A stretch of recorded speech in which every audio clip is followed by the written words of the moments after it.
Hi guys, ಅಗ್ನಿ story cinema just ಇವಾಗ ನೋಡಿದೆ. ಈ ಸಿನಿಮಾದ ಪ್ಲಸ್ ಪಾಯಿಂಟ್ ಏನಪ್ಪಾ ಅಂದ್ರೆ 2 ಅವರ್ಸ್ ಇದೆ.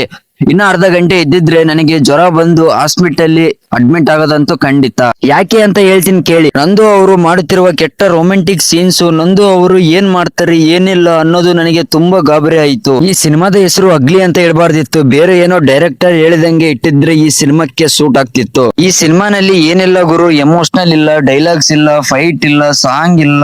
ಅಗ್ಲಿ ಸ್ಟೋರಿ ಅಂತೆ. ಫಸ್ಟ್ ಈ ಸಿನಿಮಾಕ್ಕೆ ಸ್ಟೋರಿನೇ ಇಲ್ಲ. ಒಂದು ಹೆಣ್ಣು ಮಗಳನ್ನು ಹೆಂಗೆ ಹಿಂಸೆ ಮಾಡಿ ಮದುವೆ ಆಗ್ಬೇಕು ಅನ್ನೋದು ಈ ಸಿನಿಮಾದ ನಂದು ಅವರ ತಂದೆ ಆಸೆ ಇರುತ್ತೆ, ಮಗನಿಗೆ ನೇಹಾ ಜೊತೆಗೆ ಮದುವೆ ಮಾಡ್ಬೇಕಂತ.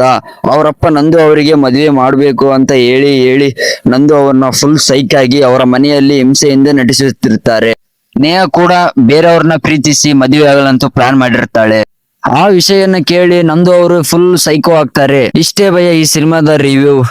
ಏನಿಲ್ಲ ಭಯ, ವೇಸ್ಟ್ ಭಯ ಈ ಸಿನಿಮಾ.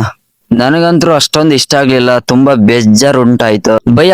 ನೀವು ಈ ಸಿನಿಮಾ ನೋಡಿದ್ರೆ ನಿಮಗೆ ಹೇಗ ಅನಿಸಿತು ಕಮೆಂಟ್ ಬಾಕ್ಸ್ ಅಲ್ಲಿ ಕಮೆಂಟ್ ಮಾಡಿ, ನೋಡೋಣ ಹೇಗಿರುತ್ತೆ ಅಂತ ನೋಡ್ತೀನಿ. ಮತ್ತೆ ನನ್ನ ಆನೆಸ್ಟ್ ರಿವ್ಯೂ ನಿಮಗೆ ಇಷ್ಟ ಆಗಿದ್ರೆ ಲೈಕ್ ಮಾಡಿ, ನಮ್ಮ ಚಾನಲ್ಗೆ ಹೊಸಬ್ರಾಗಿದ್ರೆ ಸಬ್ಸ್ಕ್ರೈಬ್ ಮಾಡಿಕೊಳ್ಳಿ.